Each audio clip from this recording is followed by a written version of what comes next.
Hi guys! Magandang gabi dyan. Magandang gabi sa ating lahat. So, ayan, gagawa pa tayo ngayon ng Thai milk tea. So, halika! So, unang gagawin ay, nakalagay na siya. So, nakalagay na siya. So, dito natin yung kinuha. So, i-stir ng i-stir. Tapos, ita-transfer natin dito. So, isasala wala natin siya dyan. I-mix natin siya guys. So, ang salaan. Ikaw, salaan ba ka? So, ibutan natin dara. Hala, sorry. Ay, oo. So, meron pa niya mga water. So, i-prep natin yung taday. Kasi sayang yung ibang water. So, anak. This is how to make milk tea in your home. So, very manual lang siya guys. And easy to singular. So, lagay mo natin dyan. Oh, it's a mess. So, we have here cowbell condensed syrup. So, ilagay na natin ito. Ito ba lahat?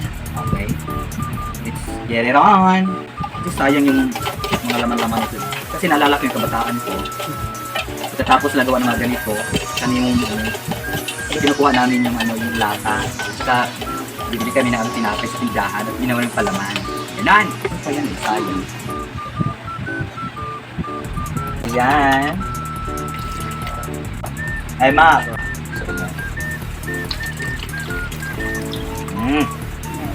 Sugar pa? Hindi na? So, next step is water. Palamig! Para half-price lang. Half-price. Kasi wala diri dahil. Kaniday. Alam mo kung sa muani? Ayan, malamig. Malamig o mainit? Malamig. Mga kalahati lang, no? Kasi lalagyan pa natin ng ice. So, I'm sure masarap to guys kasi yung tea galing Thailand. So I would like to thank GC Carlong Buan for the sponsor sa milk tea, Thai milk tea. So mekos din natin siya. Next is, let's add ice. Oh, there's an ice. So, Kompleto, Recadas. Let's add tubig, tibugul. Ayan. So, ayan. Ready na siya.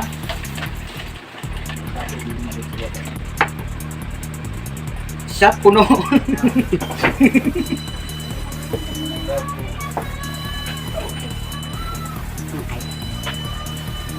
Wow! Perfect.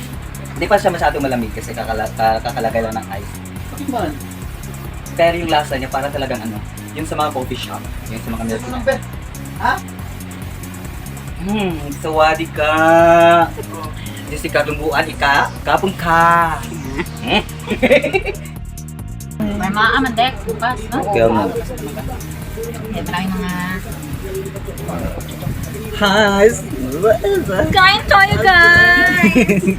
Ito po ang pagkain ng mga paano magkain ng mayaman, ganito. Hindi mag-touch ang lips doon Pero sa tinidor. paano magkain ng mahirap ito? Ganyan talaga. Okay.